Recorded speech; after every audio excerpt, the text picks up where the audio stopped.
जय हिंद। कैसे हैं आप लोग? आप सबका स्वागत करती हूँ मैं शशि द्विवेदी, आपके अपने चैनल, जिसमें हम लोग पढ़ेंगे एनसीईआरटी की बुक को हम लोग स्टार्ट कर रहे हैं। एनसीईआरटी की जो साइंस की बुक है उसकी रीडिंग करेंगे। आज हमने क्लास 7 की एनसीईआरटी को लिया है, तो हम देखेंगे, पढ़ेंगे और समझेंगे कि इसमें क्या है। तो पहला चैप्टर है पादपों में पोषण, मतलब न्यूट्रिशन इन प्लांट्स। इसको हम एक्सप्लेन करेंगे, क्योंकि एनसीईआरटी क्या होता है, एनसीईआरटी में दिक्कत ये आती है कि इसको हम समझ नहीं पाते हैं। तो हम एनसीईआरटी को समझने की कोशिश करेंगे।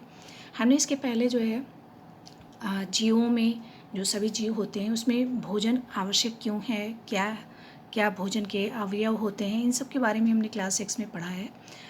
अब ये देखेंगे कि प्लांट में पोषण कैसे होता है, न्यूट्रिशन इन प्लांट मतलब पौधों में कैसे होता है। तो पहले जान लेते हैं पोषक क्या होता है। कार्बोहाइड्रेट, प्रोटीन, वसा, विटामिन एवं खनिज भोजन के घटक होते हैं। मतलब कि जो हम दाल लेते हैं उसमें प्रोटीन होता है, जो घी लेते हैं उसमें वसा होती है, जो गेहूं की रोटी या चावल लेते हैं उसमें स्टार्च पाया जाता है, गुड़ में कार्बोहाइड्रेट पाया जाता है। ये सब क्या है? कार्बोहाइड्रेट हैं। और उसके साथ हम फ्रूट्स लेते हैं, फ्रूट्स से हमें विटामिन्स मिलते हैं। और जैसे खीरा, ये सब चीज़ें ले लेते हैं तो खीरा है, तरबूज है, इन सब चीज़ों से हमें, मूली है, इन सब चीज़ों से हमें मिनरल्स मिलते हैं। तो ये भोजन के लिए आवश्यक भोजन के एक घटक हैं, इम्पॉर्टेंट घटक हैं भोजन के। ये कौन कौन से? कार्बोहाइड्रेट, प्रोटीन, वसा, विटामिन्स एवं खनिज भोजन के मुख्य घटक हैं। भोजन के घटक हमारे शरीर के लिए आवश्यक होते हैं और इन्हें क्या कहते हैं? पोषक, न्यूट्रिएंट बोलते हैं, क्योंकि ये भोजन में पाए जाते हैं। जो भी हम संपूर्ण भोजन, एक बैलेंस डाइट लेते हैं उसमें ये सब होना चाहिए। उसमें हमें प्रोटीन, जो भी हमारी एक थाली होती है, जो हम खाना लेते हैं उसमें प्रोटीन, फैट, कार्बोहाइड्रेट, मिनरल्स और विटामिन्स सब कुछ होना चाहिए। तो ये जो न्यूट्रिएंट, इनको न्यूट्रिएंट कहते हैं, पोषक कहते हैं, जो हम भोजन से प्राप्त करते हैं। भोजन की ज़रूरत क्यों होती है? क्योंकि हमारी जो उपापचयी क्रियाएं होती हैं, जो भी हम काम करते हैं उसके लिए ऊर्जा ज़रूरत होती है। तो ऊर्जा की पूर्ति के लिए हम भोजन लेते हैं और भोजन में ये सब चीज़ें होती हैं। आगे हम लोग देखते हैं, सभी जीवों को भोजन की आवश्यकता होती है, चाहे वो प्लांट हो, सभी जीव भोजन की आवश्यकता होती है, क्योंकि सबको एनर्जी की आवश्यकता होती है। उनके अंदर जो भी क्रियाएं होती हैं, उपापचयी क्रियाएं होती हैं, उनको पूरा करने के लिए। तो पौधों को भी भोजन की ज़रूरत होती है, और प्राणियों में भी, जो मनुष्य है, जानवर, इन सब में को भी भोजन की आवश्यकता होती है। तो लेकिन जो पौधे होते हैं वो तो अपना भोजन स्वयं बना लेते हैं। कैसे बनाते हैं? प्रकाश संश्लेषण की क्रिया के द्वारा। यह आज आगे हम लोग देखेंगे। तो जो पौधे हैं, प्लांट हैं, वो क्या होते हैं? उनको स्वपोषी कहते हैं। मतलब स्वपोषी का मतलब होता है स्वपोषी, जो अपना भोजन, स्व का मतलब होता है अपने आप, जो अपना भोजन खुद ही बना लेता है, अपना पोषण खुद ही तैयार करता है, वह कहलाता है स्वपोषी। और परपोषी का मतलब होता है जो अपने भोजन के लिए दूसरों पर निर्भर है। पर का मतलब होता है दूसरे, जो भी अपने भोजन के लिए दूसरों पर निर्भर होता है उसको क्या कहते हैं? परपोषी। तो जितने भी जंतु हैं, एनिमल्स हैं, चाहे वो मनुष्य है, गाय है, भैंस है, बकरी है, कोई भी बैक्टीरिया है, ये सब क्या है? ये सब क्या है? किसी न किसी रूप में ये दूसरे जानवरों पर, दूसरे पौधों पर निर्भर होते हैं। कहीं ना कहीं ये पौधों पर निर्भर हैं। तो जो जंतु है वो परपोषी है, और जो मानव प्राणी, ये किसी प्रत्यक्ष रूप से या परोक्ष रूप से, या प्रत्यक्ष रूप से, किसी न किसी रूप से ये पौधों पर निर्भर होते हैं, और पौधे अपना भोजन स्वयं बनाते हैं। तो देखते हैं पादपों में पोषण कैसे होता है। पादप ही ऐसे जीव होते हैं जिनमें पोषण होता है। केवल पादप इस पूरे दुनिया में, पूरे जो प्रकृति है उसमें सिर्फ और सिर्फ क्या होता है? जो प्लांट होता है वही भोजन बना सकता है।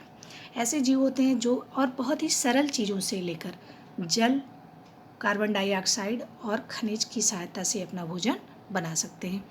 तो ये क्या करते हैं कि जैसे प्लांट है तो वाटर लिया, पानी लेते हैं, और उसके बाद कार्बन डाइऑक्साइड लेते हैं, और सनलाइट, ऊर्जा लेते हैं, जिससे ये खाना बना सकें। और इनके जो क्लोरोफिल होती है, पत्तियां जो हरी होती हैं, उसी में भोजन बनाते हैं। तो इस क्रिया को कहते हैं प्रकाश संश्लेषण। तो प्रकाश संश्लेषण क्या है? प्रकाश पोषक पदार्थ सजीवों की शारीरिक संरचना और ज़रूरत क्यों है इनके स्ट्रक्चर के लिए, वृद्धि के लिए, क्षतिग्रस्त अगर कहीं क्षति हो गई है, टूट फूट गया है तो उसकी मरम्मत के लिए, रख रखाव के लिए हमें ऊर्जा की ज़रूरत होती है। और ऊर्जा के लिए भी इन सब चीज़ों की ज़रूरत होती है। जैसे प्रोटीन है, प्रोटीन क्या करता है? ये जैसे कहीं कुछ भी टूट फूट गया है तो इसकी मरम्मत करेगा। कोई चीज़ किसी की ग्रोथ के लिए, वृद्धि के लिए, कोई भी पौधा हमने लगाया, कोई भी पौधा इतना छोटा था, इतना छोटा हमने पौधा लगाया, ठीक, फिर धीरे धीरे कैसे बड़ा हो रहा है, इतना बड़ा हो गया, इतना बड़ा हो गया। तो क्रिया के लिए तो ऊर्जा की आवश्यकता होती है, लेकिन ग्रोथ के लिए, अन्य क्रियाओं के लिए भी हमें अन्य पदार्थों जैसे प्रोटीन की भी ज़रूरत है, फैट की भी ज़रूरत है। तो इन सब के लिए भी ज़रूरत होती है भोजन की। तो भोजन हमें क्या करता है? ऊर्जा देने के साथ साथ हमें हमारी शारीरिक संरचना के लिए, वृद्धि के लिए, क्षतिग्रस्त भागों के रखरखाव और उनकी मरम्मत के लिए भी भोजन की आवश्यकता, पोषक पदार्थों की आवश्यकता होती है। तो सजीवों द्वारा भोजन ग्रहण करके इनके उपयोग की विधि को पोषण कहते हैं। पोषण क्या होता है कि भोजन ग्रहण करने के बाद फिर इसका उपयोग, जैसे प्रोटीन का काम क्या है? मरम्मत करना। कार्बोहाइड्रेट का काम क्या है? ऊर्जा देना। तो ये जो चीज़ होती है इसको क्या कहते हैं? पोषण। जो इसके उपयोग की विधि होती है इसको कहते हैं पोषण, न्यूट्रिशन। कि हम भोजन लेते हैं, डाइजेशन होता है, डाइजेशन के बाद जो अच्छी अच्छी चीज़ें होती हैं वो पूरे शरीर को भेज दिया जाता है। उससे अगर कहीं मरम्मत होनी होती है तो मरम्मत होता है, किसी पार्ट का ग्रोथ होना है, वृद्धि होना है तो वृद्धि के लिए भेज दिया जाता है। ऊर्जा की आवश्यकता है जिस कोशिका को, वो ऊर्जा के लिए उसको भेज दिया जाता है। तो इस तरह से इस क्रिया को क्या कहते हैं? पोषण कहते हैं। पोषण की वह विधि जिसमें जीव अपना भोजन स्वयं संश्लेषित करता है वह कहलाता है स्वपोषण। स्वपोषण क्या है?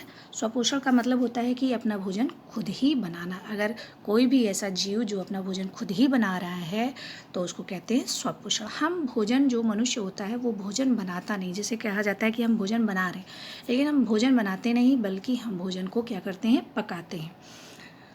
जैसे गेहूँ है तो गेहूँ के पौधे से हमें गेहूँ प्राप्त हो गया और गेहूँ से हम क्या बनाते हैं? रोटी।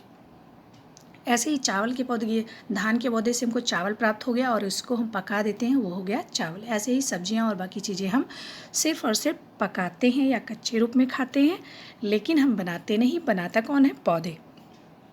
पौधे अपने लिए और हमारे लिए भी भोजन बनाते हैं। ठीक है। ऐसे पादपों को स्वपोषी कहते हैं। स्वपोषी सबको पता चल गया, जो अपना पोषण स्वयं ही कर रहे हैं। जंतुओं में अधिकतर जीव पादपों द्वारा संश्लेषित भोजन ग्रहण करते हैं, इनको विषमपोषी कहते हैं।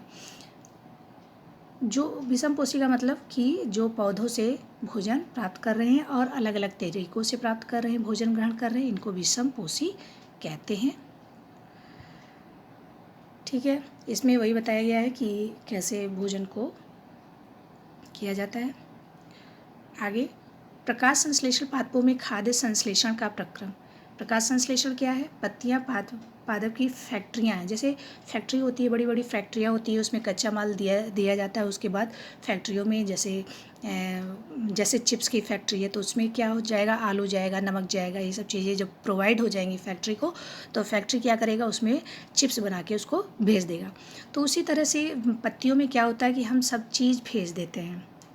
पत्ती या पौधे के हरे भाग, इसमें क्या होता है? क्लोरोफिल होता है, या पर्णहरी में इसको कहते हैं क्लोरोफिल। तो ये जो क्लोरोफिल होता है इसी में क्या होता है कि सनलाइट जाती है और कार्बन डाइऑक्साइड जा रही है और क्या जा रहा है? जल जा रहा है। ये सब मिल के क्या बना रहे हैं? कार्बोहाइड्रेट बना रहे हैं और ऑक्सीजन बना रहे हैं और उसके साथ साथ ऑक्सीजन रिलीज़ कर रहे हैं। तो ये जो क्रिया होती है कार्बन डाइऑक्साइड को लेने की, कार्बन डाइऑक्साइड, वाटर, ये सब लेकर, ये सब और सनलाइट बना क्या दे रहे हैं? कार्बोहाइड्रेट। या कह रहे हैं स्टार्च, ऑक्सीजन, कार्बोहाइड्रेट। तो ये जो पूरी क्रिया है इसको क्या कहते हैं? इस पूरी क्रिया को कहते हैं प्रकाश संश्लेषण। प्रकाश संश्लेषण। तो सभी कच्चे पदार्थ पत्तियों तक पहुँचने चाहिए। मृदा में उपस्थित जल एवं खनिज लवण अवशोषित किए जाते हैं, तने के माध्यम से पत्तियों तक पहुँचाए जाते हैं। तने में एक होता है जाइलम। जाइलम जो होता है, जाइलम आगे हम लोग पढ़ेंगे। जाइलम क्या करता है? एक पाइप की तरह का स्ट्रक्चर होता है जिससे पानी पत्तियों तक या अन्य भागों तक पहुंचाया जाता है। पत्ती की सतह पर उपस्थित रंध्र होते हैं। यहाँ पर पत्तियों की जो सतह होती है इस पर छोटे छोटे रंध्र होते हैं। इसी रंध्र के थ्रू कार्बन डाइऑक्साइड जो होती है वो पत्तियों के अंदर आती है, प्रवेश करती है, और ऑक्सीजन भी इसी के थ्रू बाहर निकलती है। इसमें कोशिका के बारे में बताया गया है। कोशिका क्या होती है? जैसे कि इसमें बताया गया है कि एक बिल्डिंग है, एक बहुत बड़ी बिल्डिंग है, तो वो क्या किससे बनती है? छोटी छोटी ईंटों से बनती है, एक एक ईंटें से बनती है। तो अगर हमें पूरे इस बिल्डिंग का स्ट्रक्चर जानना है, इसकी क्वालिटी जानना है, इसकी स्ट्रॉन्गनेस को जानना है, तो अगर हमें एक ईंट के बारे में जान लेते हैं तो हम पूरी दीवार के बारे में जान सकते हैं। तो ये जो ईंट है इस बिल्डिंग का, वो वैसे ही है जैसे किसी भी शरीर का, किसी बॉडी का एक कोशिका होती है। तो कोशिका क्या है? एक सूक्ष्मतम इकाई होती है किसी भी जीव की, किसी भी बॉडी की, और इसको कंट्रोल करता है केंद्रक। यही बताया गया है इसमें, कोशिका झिल्ली, और ये इसके पूरे स्ट्रक्चर के बारे में बता दिया गया है। रंध्र के थ्रू क्या करते हैं?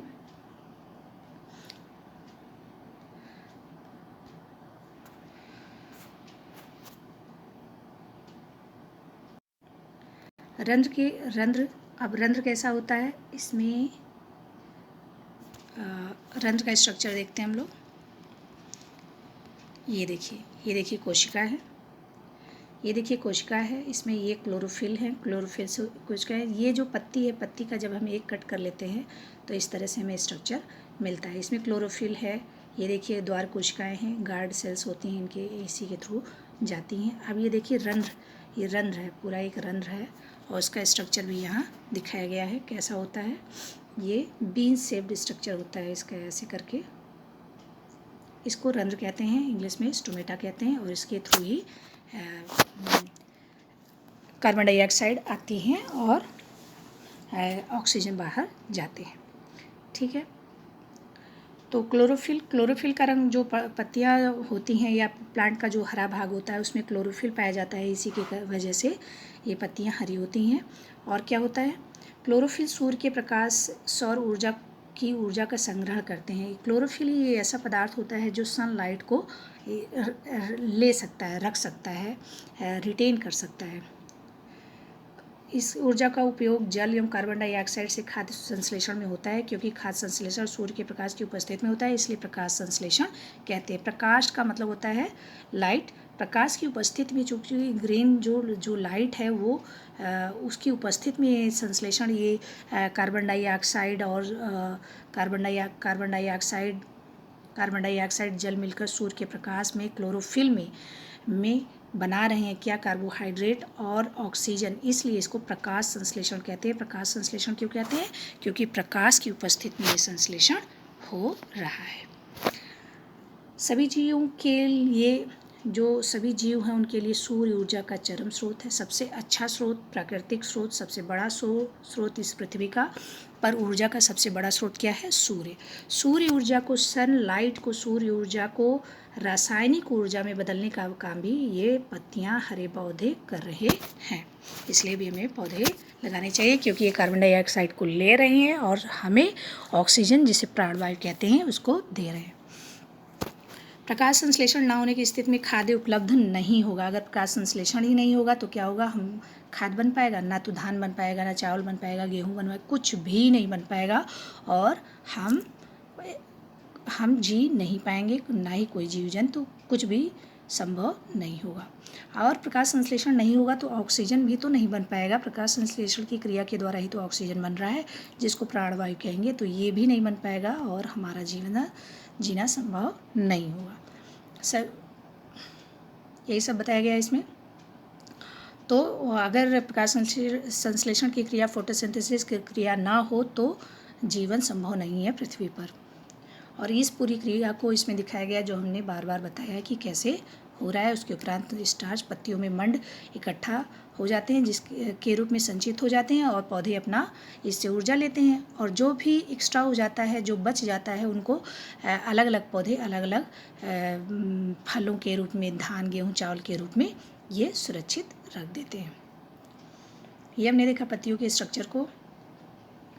इसको देख लेते हैं। पत्तियों के अतिरिक्त पादपों के दूसरे हरे भागों में, जैसे हरे तने और शाखाओं में भी प्रकाश संश्लेषण, मतलब जो भी पौधा हरा है वहाँ पर भी प्रकाश संश्लेषण की क्रिया होती है। ये देखिए इस वाले स्ट्रक्चर में ये बहुत ही अच्छा दिखाया गया है। सौर ऊर्जा यहाँ से आ रही है सनलाइट, ये पृथ्वी पर पत्तियों पर पड़ रही है। कार्बन डाइऑक्साइड जा रही है, कार्बन डाइऑक्साइड जा रही है, प्रकाश संश्लेषण की क्रिया हुई, उसके बाद ऑक्सीजन निकल रही है, CO2 इसके अंदर जा रहा है और ऑक्सीजन निकल रहा है। और ये सब क्रिया हो रही है पत्तियों के क्लोरोफिल में। जल एवं खनिज लवण जड़ से जा रहे हैं। तो ये पूरी क्रिया होती है पौधों में। हरी पत्तियों का रंग जो है क्लोरोफिल की वजह से हरा होता है। अन्य तरह के भी पाए जाते हैं, जैसे लाल, भूरे, अन्य वर्णक भी पाए जाते हैं। इसको हम लोग वर्णक में, जब हम वर्णक पढ़ेंगे तो जैसे टमाटर का रंग क्रोमोप्लास्ट की वजह से, ऐसे ही अलग अलग रंग जो होता है वो अलग अलग वर्णक की वजह से होता है। ये सब हम लोग भी बाद में देखेंगे। चलिए आगे देखते हैं। आपने गीली दीवारों पर तालाब, ठहरे हुए जलाशय में काई देखे होंगे। इनको शैवाल कहते हैं। शैवाल ये देखिए, शैवाल भी प्रकाश संश्लेषण की क्रिया से अपना भोजन बनाते हैं। ये जैसे दीवार होती है, दीवार पे बरसात के दिनों में देखा होगा कि आपने काई लगी जाती है, काई और स्लिपरी भी होती है। तो इन सबको क्या कहते हैं? शैवाल कहते हैं। इसको अलग अलग टाइप के शैवाल होते हैं, वो हम लोग अगली क्लासेस, हायर क्लासेस में देखेंगे। शैवाल भी प्रकाश संश्लेषण करते हैं और ये भोजन स्वयं बनाते हैं। ये बहुत इंपॉर्टेंट, इसको ध्यान में रखना है। पादपों में कार्बोहाइड्रेट के अतिरिक्त अन्य खाद्यों का संश्लेषण, मतलब कार्बोहाइड्रेट के अतिरिक्त और भी क्या बन सकता है। पादपों में कार्बोहाइड्रेट का संश्लेषण करते हैं। कार्बोहाइड्रेट कार्बन और हाइड्रोजन ऑक्सीजन से मिलकर, कार्बोहाइड्रेट में क्या है? कार्बन है, हाइड्रोजन है और ऑक्सीजन है। और ये बन कैसे रहा है? इनके उपयोग खाद्य के अन्य संघटकों, जैसे ग्लूकोज है। ग्लूकोज क्या है? जैसे मीठी कोई भी चीज़ है, वो सब क्या है? कार्बोहाइड्रेट है। शुगर है, कार्बोहाइड्रेट है। तो ऐसे ही और भी क्या कार्बोहाइड्रेट ही बनता है? नहीं, और भी चीज़ें बनती हैं, जैसे प्रोटीन बनता है। प्रोटीन है, जैसे प्रोटीन है।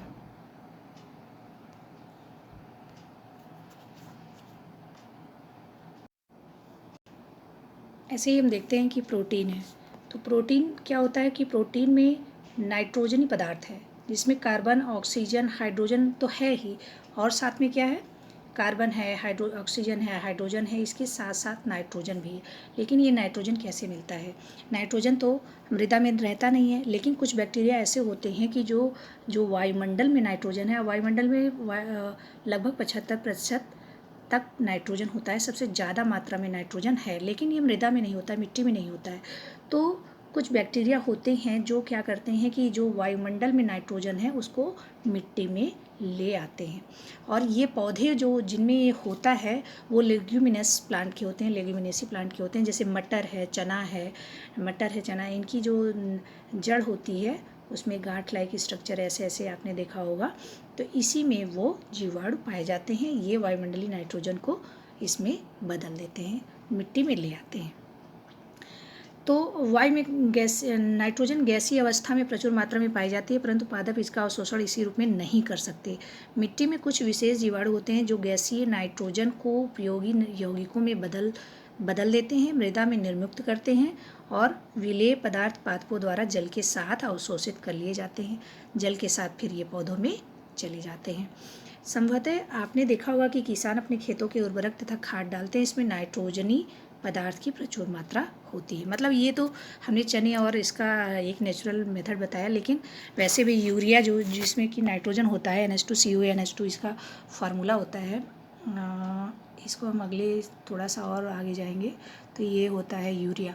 तो इसमें जो देखिए नाइट्रोजन है, तो ये भी डाला जाता है उसमें उर्वरक के लिए, क्योंकि नाइट्रोजन क्या करता है, यूरिया नाइट्रोजन को डायरेक्ट तो लिया नहीं जा सकता है, तो इसको एक किसी यौगिक के माध्यम से डाला जाता है या उर्वरक डाला जाता है, तो फिर वो पौधे उसको विलेय रूप में लेते हैं और प्रोटीन बनाते हैं। प्रोटीन बनना भी ज़रूरी है, प्रोटीन नहीं बनेगा तो प्लांट की ग्रोथ नहीं होगी, मरम्मत नहीं हो पाएगी, इसलिए प्रोटीन का भी बनना ज़रूरी है। और कार्बोहाइड्रेट तो सिर्फ ऊर्जा देता है, लेकिन प्रोटीन ग्रोथ के लिए, मरम्मत के लिए, बिल्डअप के लिए, इन सब चीज़ों के लिए ज़रूरी होता है। तो आगे देखते हैं, कुछ पादप ऐसे भी होते हैं जिनमें क्लोरोफिल नहीं पाया जाता है, वे भोजन संश्लेषित नहीं कर सकते। तो बहुत से मतलब प्लांट ऐसे भी हैं जो, मतलब सभी प्लांट हम नहीं कह सकते हैं कि अगर प्लांट हैं तो भोजन बनाएंगे ही। जैसे कवक है, फंजाई है, उसमें क्या होता है, वो प्लांट है लेकिन भोजन नहीं बनाता है। क्योंकि उसमें क्लोरोफिल नहीं पाया जाता है, तो क्लोरोफिल नहीं है तो भोजन नहीं बनाएंगे, तो किसके लिए, इसके लिए वो दूसरे पर निर्भर होते हैं। इनको विषमपोषी प्रणाली या विषमपोषी कहते हैं। तो कई तरह का इसमें होता है कि अलग अलग तरह का भोजन पोषण को लेने का तरीका होता है। जैसे वृक्ष के तने पर शाखाओं से लिपटी रस्सीनुमा पीले रंग का पौधा आपने देखा होगा, इसको क्या कहते हैं, अमरबेल का पौधा। इसमें क्लोरोफिल नहीं होता, ये किसी भी पेड़ से ऐसे ऐसे करते हुए चिपक जाते हैं। उसके बाद जो प्लांट इसी से में अपना एक डाली करके इसमें डाल देते हैं, उसके बाद हॉस्टोरिया बोलते हैं। तो जिस पर ये आरोहित होते हैं वह परपोषी। अब जिस पर हैं और जो आरोहित हो रहा है वो तो परपोषी हुआ, और फिर क्या करेंगे, इसी में से अपना पोषण ले लेते हैं। दूसरे पौधे जिस पर ये चिपके रहते हैं, अमरबेल जैसे पादप, इसको परजीवी भी कह सकते हैं, परपोषी कहते हैं। परजीवी इसलिए क्योंकि दूसरे जीव पर निर्भर है। ठीक है, तो ये देखिए कुछ इस तरह का पौधा भी हमने देखा है जो जंतुओं को खा जाते हैं, जो जंतुओं का भक्षण करते हैं। कुछ ऐसे भी पादप होते हैं जो कीटों को पकड़कर उनको अपना भोजन बनाते हैं। कीटों में पाया जाता है नाइट्रोजन, और मतलब कोई भी जो एनिमल है उसमें वो भरपूर मात्रा में होता है नाइट्रोजन से, प्रोटीन बना है नाइट्रोजन से। तो नाइट्रोजन के लिए ये लोग जो है जंतुओं को खाते हैं, इनको नाइट्रोजन चाहिए। बाकी इसमें सिस्टम है नहीं कि लेकर जाए और पोषण वोषण हो, तो ये डायरेक्ट क्या करते हैं कि नाइट्रोजन ऐसे ही, ये देखिए कोई भी कीड़ा आएगा, कोई भी छोटा मोटा कीड़ा आता है, देखता है कि यहाँ बहुत अच्छा है, फिर यहाँ चला जाएगा, और ये वाला जो ढक्कन टाइप का एक स्ट्रक्चर होता है ये फिर उसके बाद बंद हो जाता है। ये है यूट्रिकुलेरिया, और फिर इसी में से निकलता है पाचक रस, और ये पूरे उसको जो कीड़ा होता है, कोई भी चीज़ है, जो जंतु है, उसको वो गला देता है, पचा देता है, और ये अपना भोजन कर लेते हैं इस तरह से। तो इनको बोलते हैं कीट भक्षी। हाँ, अब इसमें करें, घड़े के समान संरचना होती है। ये देखिए घड़े के समान संरचना है इसकी, एकदम घड़े के समान। और जो पत्ती है, पत्ती का शीर्ष भाग घड़े का ढक्कन बन जाता है। ये घड़े का ढक्कन बन गया, ये बन गया ये इसका मुंह, और ये हो गया घड़े जैसा स्ट्रक्चर। ये उसके बाद ये बंद हो जाता है जब कोई कीड़ा प्रवेश करता है। इसको घट मतलब घड़ा, और पर्डी मतलब पत्ती।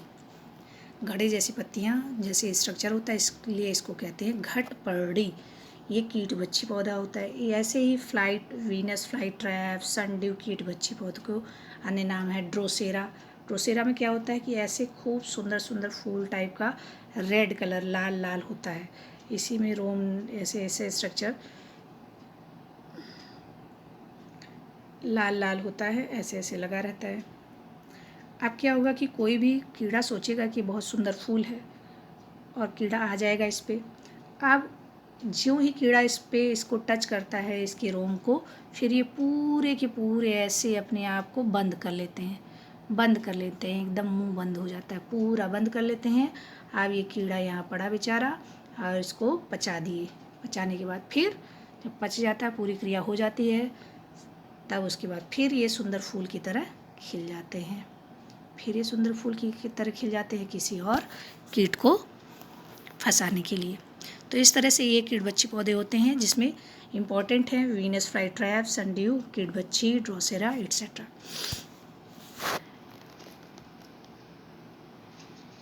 इस तरह से ये कीड़बच्ची हमने देखा स्वपोषी, परपोषी में हमने अमरबेल को देखा, कीड़बच्ची में हमने वीनस फ्लाईट्रैप को देखा, ड्रोसेरा को देखा, मृतोपजीवी देखा। मृतोपजीवी क्या होते हैं? मृत चीज़ों से, मृत मतलब मरा हुआ, डेड चीज़ों से अपने भोजन को लेते हैं, अपने पोषण को लेते हैं, इनको मृतोपजीवी कहते हैं। जैसे मशरूम देखा होगा, मशरूम आपने खाया भी होगा। सड़ी गली टूटी टहनियों पर तने के छाल में गांव में देखा होगा कि हमने इस पे ऐसे गांव ऐसे कुकुरमुत्ता की तरह एक ऐसे सफ़ेद छाते जैसा स्ट्रक्चर बना लेते हैं, इसको मशरूम कहते हैं। लेकिन सभी खाने लायक नहीं होते हैं, कुछ जहरीले भी बहुत होते हैं। ये देखिए मशरूम, ये मशरूम ऐसे छाते जैसा स्ट्रक्चर होता है, तो इनको कहते हैं ये मृतोपजीवी हैं और शोषण करते हैं पोषण के पहले जिसमें किसी मृत जीव मतलब मरे हुए विघटित जैविक पदार्थ से पोषक पदार्थ प्राप्त करते हैं, इनको मृतोपजीवी कहते हैं। ये सड़ी गली चीज़ों से अपना भोजन प्राप्त करते हैं, जो सड़ी गली चीज़ों से अपना भोजन प्राप्त करते हैं उनको मृतोपजीवी जीव कहते हैं। इसमें कुछ फंगस हैं, मतलब कवक, जो अचार, चमड़े, कपड़े, इन सब पे उग जाते हैं और अपना भोजन लेते हैं।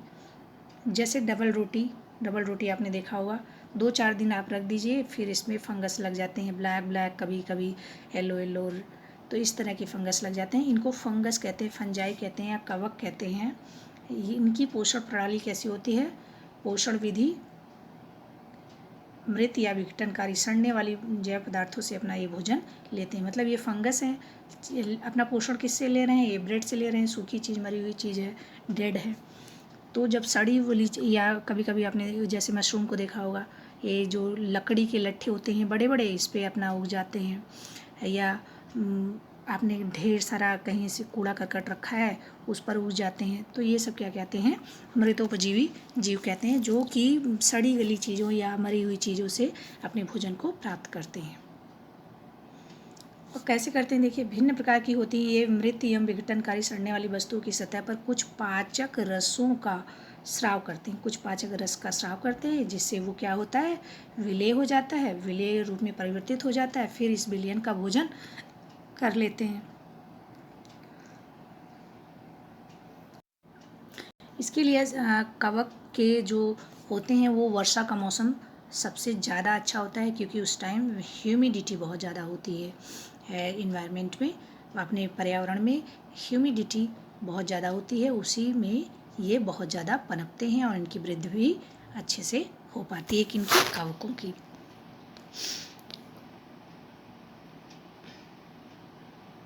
सामान्यतः कवकों के बीजाणु वायु में उपस्थित होते हैं, लेकिन ये ग्रो नहीं करते हैं जब तक मौसम उनके अनुकूल नहीं होता है। जब मौसम उनके अनुकूल हो जाता है तब ये वृद्धि करते हैं, नम एवं उष्ण हो जाते हैं, तो ये अंकुरित होकर नए कवक को जन्म देते हैं। जब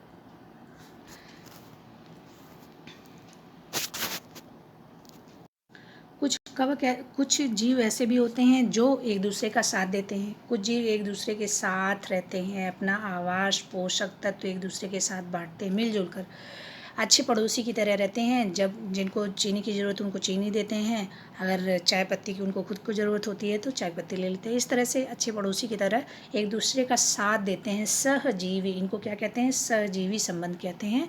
ये वृक्ष और ऐसे कुछ होते हैं, कुछ कवक वृक्षों की जड़ों में पाए जाते हैं। वृक्ष कवक को पोषण, जैसे पौधा है, बड़ा वृक्ष है, इनकी जड़ों में जड़ है, जड़ में कुछ कवक पाए गए। अब वृक्ष कवक को पोषण प्रदान करते हैं। अब वृक्ष क्या इनको भोजन देगा, कवक क्या करेगा, इनको बचाएगा।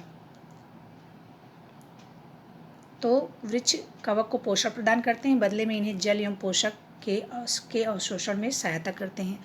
मतलब ये जो कवक होते हैं इनको ये सहायता करते हैं इन वृक्ष को जल और अवशोषण की जो विधि होती है, बाकी चीज़ों को एक गलाकर लिक्विड में कन्वर्ट कर देंगे तो इनको आराम से जल को, खनिज चीज़ों को लेने में पौधों को आसानी होगी।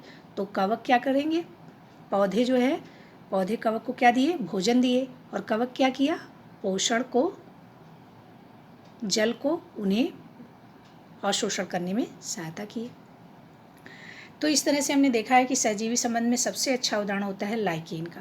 लाइकेन में एक भाग होता है शैवाल का और दूसरा भाग होता है कवक का। कवक और शैवाल मिलके लाइकेन बनाते हैं। शैवाल में क्या होता है, क्लोरोफिल, जानते ही हैं, तो ये अपना भोजन बनाएंगे, जबकि कवक में क्लोरोफिल नहीं होता है, तो भोजन के लिए ये शैवाल पर निर्भर होते हैं। कवक शैवाल को रहने का, कवक क्या करेगा, कवक क्या करेगा, रहने की जगह देगा, रहने में मदद करेगा। और शैवाल क्या करेगा, शैवाल है यहाँ पर, शैवाल भी है, शैवाल क्या करेगा, इनको भोजन बना के देगा। क्यों, क्योंकि इसके पास है क्लोरोफिल, ये इसको भोजन देगा और ये इसको रहने की जगह देगा। तो इस तरह से ये एक अच्छे सहजीवी संबंध बनाते हैं। कौन, शैवाल। मृदा में पोषकों की पुनः पूर्ति किस प्रकार होती है। लगातार जो पौधे यूज़ करते रहते हैं सारी चीज़ें, तो धीरे धीरे क्या होता है कि उनमें चीज़ों की कमी हो जाती है। जो नाइट्रोजन है, पोटेशियम, फास्फोरस, इन पोषक तत्वों की कमी हो जाती है। फिर इनके लिए कुछ उपाय किए जाते हैं, या तो हम उर्वरक डालते हैं, उर्वरक डालकर इनकी मृदा को इन पोषक तत्वों की कमी से भूमि में उर्वरक डालते हैं, खाद मिलाने की आवश्यकता होती है, और पादपों को प्रोटीन बनाने के लिए नाइट्रोजन की ज़रूरत होगी। तो नाइट्रोजन की कमी को पूरा करने के लिए नाइट्रोजन जिस चीज़ में प्रचुर मात्रा में है उसको उसमें डालेंगे। कार्बन डाइऑक्साइड का उपयोग भी करते हैं, और नाइट्रोजन को विलेय रूप में अवशोषित करने के लिए कुछ जीवाणु होते हैं, जो हमने बताया था, राइजोबियम। ये क्या करता है कि वायुमंडलीय जो नाइट्रोजन होता है उसको, ये यहाँ पर रहता है, वायुमंडलीय नाइट्रोजन को इसको विलेय कर देता है। क्या करता है, राइजोबियम अपना भोजन स्वयं नहीं बना सकते, ये चना, मटर, मूंग, जड़, इन सब में रहते हैं। देखिए ये जैसे चने का पौधा है, इसमें है राइजोबियम जीवाणु। ये अपना खाना तो खुद नहीं बनाएगा, तो खाना कहाँ से लेगा, यहाँ से लेगा, पौधे इसको देंगे खाना। और ये राइजोबियम जो जीवाणु वो क्या करेगा, जो वायुमंडल का नाइट्रोजन है इसको विलेय पदार्थ ऐसे यौगिक में बदल देता है जिससे ये पौधे आसानी से ले सके। तो ये जो राइजोबियम जीवाणु है ये भी सहजीवी संबंध दिखा रहा है नाइट्रोजन को पौधों तक पहुंचाने में, और पौधा क्या कर रहा है, इसको भोजन दे रहा है, क्योंकि राइजोबियम जो जीवाणु है वो उसमें क्लोरोफिल तो है नहीं, तो ये अपना खाना नहीं बना पा रहा है। तो राइजोबियम जीवाणु किन पौधों में पाया जाता है, चना, मटर, मूंग, सेम, फलीदार, इनकी जड़ों में ये पाया जाता है, दालों में पाया जाता है। तो ये एक अच्छा सहजीवी संबंध प्रदर्शित करता है। इस तरह से अगर हम नाइट्रोजन की कमी पूरा करना है किसी भी खेत में, तो हम अगर दालों वाली फसलें लगा दें, जैसे चना, मटर, इन सबको लगा दिया जाए, तो प्राकृतिक रूप से उसमें नाइट्रोजन की कमी दूर हो जाएगी। इस तरह से इस चैप्टर में हमने स्वपोषी पौधे के बारे में जाना, स्वपोषी क्या होता है ये जाना, प्रकाश संश्लेषण क्या होता है ये जाना, परजीवी, मृतोपजीवी के बारे में जाना, सहजीवी संबंध के बारे में, लाइकेन के बारे में जाना, विषमपोषी के बारे में जाना, और कीटबच्ची पौधों के बारे में हमने जाना। कीटबच्ची पौधों का हमने उदाहरण भी देखा। तो ये था स्वपोषी। स्वपोषी क्या होता है, जो अपना पोषण स्वयं प्राप्त करे, जैसे कि पौधे हैं। क्लोरोफिल क्या होता है, पौधे के हरे भाग में पाया जाता है, एक तरह का वर्णक है, जिससे जो इस वर्णक की वजह से पत्तियां हरी या पौधे हरे होते हैं। विषमपोषी जो अपना भोजन स्वयं नहीं बनाते हैं, अलग अलग तरीक़ों से अपने भोजन को प्राप्त करते हैं। परपोषी क्या है? पर का मतलब होता है दूसरा, पोषी दूसरे से जो पोषण प्राप्त करते हैं। जैसे अमरबेल का पौधा आपने देखा, एक जो पौधा है उससे दूसरा उससे चिपक जाता है और इस बड़े वाले पौधे से ये अपना भोजन प्राप्त कर लेता है। ये क्या है? परपोषी, दूसरे से अपना भोजन प्राप्त करना। कीट बच्ची क्या है? आपने देखा था कि यूट्रिकुलेरिया को ये कीट बच्ची है, ये क्या करता है? कीटों से अपना भोजन प्राप्त करता है। पोषक, पोषक क्या होता है? जो हम भोजन लेते हैं, जो भी हम भोजन लेते हैं, भोजन में से जो हम आवश्यक तत्व, जो हमारी वृद्धि के लिए, ऊर्जा के लिए और मरम्मत के लिए, प्रतिरोधक क्षमता बढ़ाने के लिए, इन सब चीज़ों के को करने के लिए जिन चीज़ों की आवश्यकता जिन चीज़ों की आवश्यकता होती है वो है पोषक। मतलब जिस विधि से प्राप्त करते हैं, जो हम लेते हैं भोजन से इन चीज़ों को, उन्हें हम पोषक तत्व कहते हैं या पोषक कहते हैं। परजीवी क्या होता है? जो दूसरे जीवों पर, अपने भोजन के लिए दूसरे जीवों पर निर्भर है। जैसे कवक, कवक अपना भोजन किससे प्राप्त करता है? किसी दूसरे, क्योंकि ये अपना भोजन तो बना नहीं पाता है। जैसे लाइकेन के संबंध में वो शैवाल से प्राप्त करता है। ठीक है, इसी तरह से और भी, जैसे ऐसे उदाहरण देख लें, जूं, जूं अपना भोजन कहाँ से प्राप्त कर रहा है? ये भी परजीवी है। बैक्टीरिया, जो राइजोबियम बैक्टीरिया था, वो अपना भोजन पौधे से प्राप्त कर रहा है। तो जो भी अपने भोजन के लिए दूसरे जीवों पर निर्भर है, वो क्या है? परजीवी है। प्रकाश संश्लेषण, प्रकाश संश्लेषण क्या होता है? जो पौधे होते हैं वो कार्बन डाइऑक्साइड लेते हैं, जल लेते हैं और बनाते हैं क्या? सनलाइट ज़रूरी है, क्लोरोफिल ज़रूरी है, और बनाते क्या हैं? Carbohydrate, carbohydrate carbohydrate, CO2, H2O, chlorophyll, carbohydrate और क्या? ऑक्सीजन, ये बनाते हैं। तो इस जो क्रिया होती है इसको कहते हैं प्रकाश संश्लेषण। प्रकाश की उपस्थिति में जो भी संश्लेषण होता है वो कहलाता है प्रकाश संश्लेषण। मृतोपजीवी जो सड़े गले चीज़ों से अपना भोजन प्राप्त करते हैं, जैसे कि मशरूम है, कवक है, ये सब सड़ी गली चीज़ों से अपना भोजन प्राप्त करते हैं, इनको मृतोपजीवी कहते हैं। रंध्र क्या होता है? पत्तियों में छोटे छोटे छिद्र पाए जाते हैं जिनसे ऑक्सीजन, कार्बन डाइऑक्साइड आती है और कार्बन डाइऑक्साइड आती है और ऑक्सीजन बाहर निकलती है। और ये है इसका स्ट्रक्चर, इसको बोलते हैं रंध्र, इंग्लिश में स्टोमेटा। सहजीवी संबंध, सबसे अच्छा सहजीवी संबंध है लाइकेन का। लाइकेन में क्या क्या होता है? लाइकेन में होता है कवक और शैवाल। कवक क्या करता है? कवक जो है जगह देता है, शेल्टर देता है। शैवाल खाना बनाता है कवक के लिए। और राइजोबियम जो चने और मटर के जड़ों में पाया जाता है, ये क्या करता है कि जो वायुमंडलीय नाइट्रोजन है उसको गलाता है, इस लिक्विड में बनाता है, विलेय पदार्थ में करता है, और इससे वायुमंडलीय नाइट्रोजन पौधों को मिलती है और पौधे क्या करते हैं? इसको, राइजोबियम को खाना देते हैं, भोजन देते हैं। कवक जो सड़ी गली चीज़ों से अपना भोजन बनाते हैं, इनमें क्लोरोफिल नहीं होता है। जैसे ब्रेड पर उग जाते हैं, मशरूम सड़ी गली चीज़ों पर उग जाते हैं, ये सब क्या होते हैं? कवक। प्रकाश संश्लेषण, क्लोरोफिल एवं सूर्य का प्रकाश अनिवार्य रूप से आवश्यक है। ये सब हमने पढ़ लिया है, सब कुछ हमने पढ़ लिया है और इसके क्वेश्चंस कर लेंगे हम लोग।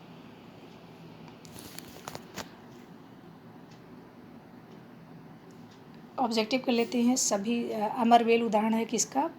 परजीवी का या परपोषी का? परपोषी का। दूसरों से पोषण ले रहा है, कीटों को पकड़कर अपना आहार बनाता है कौन पौधा? घटपर्णी। क्लोरोफिल क्या है? पत्ती में पाया जाता है। नाइट्रोजन। अमरबेल परपोषित है। जंतु परजीवी है, दूसरे जीव पर निर्भर है। कीटभक्षी घटपर्णी है, नाइट्रोजन जीवाणु से मिल जाता है, राइजोबियम देता है, उसको चेंज करता है एक अवस्था से दूसरी अवस्था में। प्रकाश संश्लेषण, सत्य और असत्य कथनों का चयन कीजिए। प्रकाश संश्लेषण में कार्बन डाइऑक्साइड मुक्त होती है, कार्बन डाइऑक्साइड मुक्त नहीं बल्कि ली जाती है, ये फॉल्स है। ऐसे पादप जो अपना भोजन स्वयं संश्लेषित करते हैं मृतजीवी नहीं, फॉल्स। जो अपना भोजन स्वयं बनाता है उसको स्वपोषी कहते हैं। प्रकाश संश्लेषण का उत्पाद प्रोटीन नहीं है, यस ट्रू, प्रोटीन नहीं है। प्रकाश संश्लेषण में हमें क्या बनता है, कार्बोहाइड्रेट बन रहा है। प्रकाश संश्लेषण में सौर ऊर्जा का रासायनिक ऊर्जा में, हाँ सौर ऊर्जा हम ले रहे हैं और केमिकल ऊर्जा में मतलब कार्बोहाइड्रेट में चेंज कर दे रहे हैं, ट्रू है। पादप के किस भाग द्वारा प्रकाश संश्लेषण हेतु वायु में कार्बन डाइऑक्साइड ली जाती है? वायु से रंध्र, हमने स्ट्रक्चर भी देखा था, छोटे छोटे रंध्र होते हैं। वायुमंडल में मुख्यतः जिस भाग द्वारा पादप कार्बन डाइऑक्साइड प्राप्त करते हैं, पत्तियों से कार्बन डाइऑक्साइड रंध्र से जाता है। तो इस तरह से हमने इस चैप्टर को पढ़ लिया है। बाकी इसके सब्जेक्टिव क्वेश्चन आप स्वयं करेंगे और कल हम इसके अगले वाले चैप्टर को पढ़ेंगे। थैंक यू, जय हिंद।